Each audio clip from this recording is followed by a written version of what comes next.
joining us again. Today I want to show you how to make a really easy Christmas candy bar. Really, you can do it for any holiday if you like, just depending on which crunch you choose. So what I'll use is just 2 ingredients. Today I'm using the Merkins Super White. I really like the Merkins chocolate because it's nice and creamy, has a really great professional taste. And then I'm using the red and green Christmas Peppermint Crunch. And I'm using basically twice as much Merkins as I am to the crunch. So if I'm using 1 pound of Merkins, half a pound of crunch. So all I'm going to do is run to the microwave and melt this in increments. I'm going to start with 1 minute and then stir it, and then we'll go from there. So here it is after 1 minute. You'll see that it still has its shape in the candy wafers, but it's starting to melt. So all I want you to do at this point is stir it real thoroughly. Make sure you get it up from the bottom so you don't get burnt spots. And then once you feel like it's stirred all around pretty well, we're going to put it in the microwave again for about 40 more seconds and stir it one more time. Okay, so here it is after another 40 seconds in the microwave, and that's on high, just on a kind of a small size microwave. If you have a really powerful home size microwave, maybe try a few seconds less, like maybe start with 30 seconds and then do 15-second increments after that. This is looking pretty good. Even though there's a few lumps in there, there's enough heat in here that as I stir it, it's getting nice and smooth. You definitely don't want to overcook your chocolate, it can burn.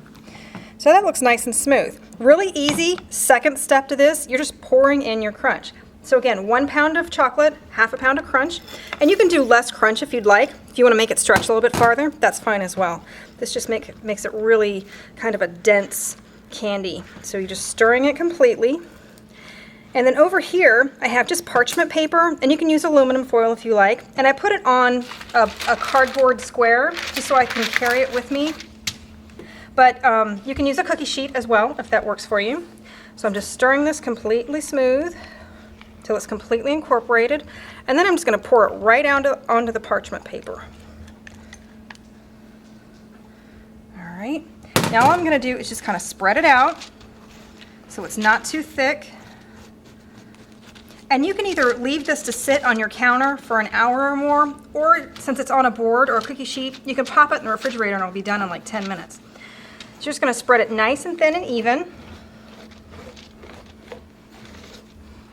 All right, so you don't have any thick spots.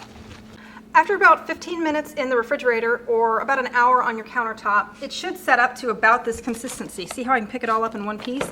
And it's really easy to break. You can break it either in large pieces or as small as you want. But look how really great this looks when you crack it open, about the color in it. It's really pretty. I have a really good idea for you about packaging your bark as well. So what I've got here are a couple of treat bags. These are really just piping bags. You can also use the squared off clear like treat bags if you'd like to, and then whatever color ribbon that coordinates with what you're doing.